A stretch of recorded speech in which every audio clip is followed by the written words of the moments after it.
Princess Diana's butler says she would support Meghan and Harry. Princess Diana's former butler, Paul Burrell, has been making headlines recently for his comments on Prince Harry and Meghan Markle's relationship and their decision to step back from royal duties. Burrell, who worked for Diana for 10 years until her death in 1997, has given several interviews to various media outlets, expressing his opinions on the Sussexes' situation and how Diana would have reacted to it. Burrell has claimed that Harry married Meghan because she is like Diana, both being women who stand up for what they believe in and are not pushovers. He has also said that Diana would have supported Harry and Meghan's choice to pursue a more independent and private life away from the scrutiny of the British press and the royal family. He has praised Meghan as a strong, independent woman who has brought diversity and modernity to the monarchy. However, Burrell has also criticized Harry for being angry, petulant, privileged and vindictive in his memoir Spare, which was released earlier this year. He has accused Harry of blaming other people and not taking accountability for his actions. He has also blamed Meghan for having a huge influence on Harry and steering him on his path. He has expressed his disappointment in Harry for undermining his brother William, who is the future king, and his sister-in-law Kate, who has never put a foot wrong. He has also suggested that Harry is staying in the marriage with Meghan only to have a chance to see his children in the future. Burrell has speculated that Diana would have been appalled by Harry's personal, vindictive revelations which damaged not only his own reputation, but also his country, his family, his institution and his late grandmother's legacy. He has said that Diana was proud of being a royal and respected the Queen and her role.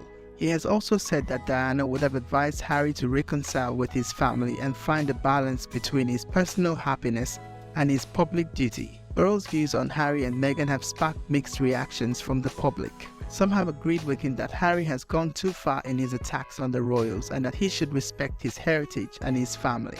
Others have disagreed with him and accused him of being bitter, jealous and hypocritical. They have argued that Burrell is not in a position to speak for Diana or to judge Harry and Meghan's choices. They have also pointed out that Burrell himself has profited from Diana's death by writing books and giving interviews about her. In conclusion, Princess Diana's former butler Paul Burrell has said that she would support Meghan and Harry's decision to leave the royal family, but also that she would be appalled by Harry's memoir Spare. Burrell has expressed both admiration and criticism for the Sussexes, depending on the topic.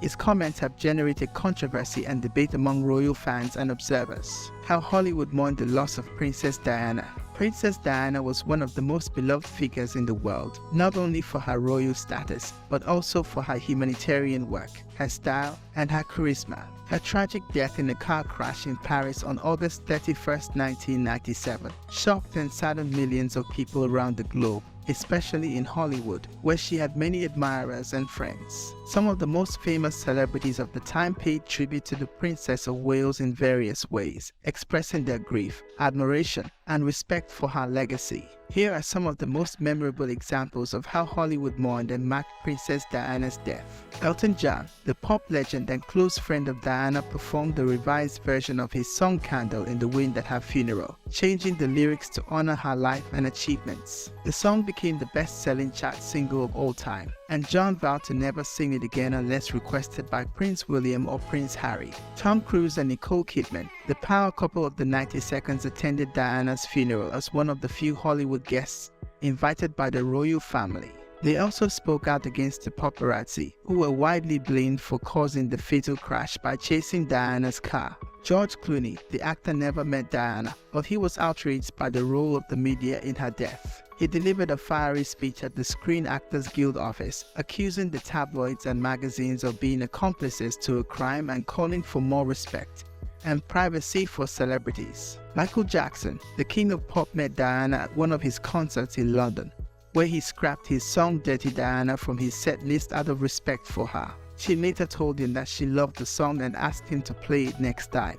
Jackson dedicated his album HI Story to her memory and wrote a poem called Elizabeth, I Love You, for his friend Elizabeth Taylor, who was also a close friend of Diana. Madonna, the queen of pop, dedicated her song "You'll See" to Diana during her concert in Paris, just 2 days after her death.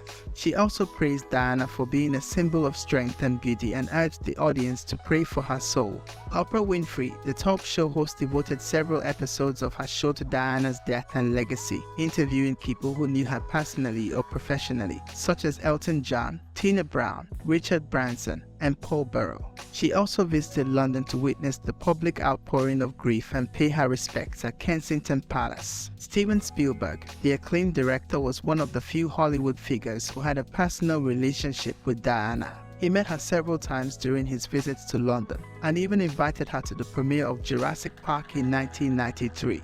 He described her as a very warm and charming person who had a great sense of humor. He also donated $100,000 to one of her favorite charities, CenturyPoint, which helps homeless young people. Julia Roberts, the Pretty Woman star, was a huge fan of Diana and even sent her a letter asking for an autograph when she was a teenager. She never got a reply, but she later met Diana at a charity event in Los Angeles in 1989. She said that Diana was very sweet and very tall. She also wore a black dress to the premiere of my best friend's wedding in New York as a sign of mourning. These are just some of the examples of how Hollywood reacted to Princess Diana's death. Her impact on the world was immense, and she remains an icon of compassion, elegance, and grace to this day.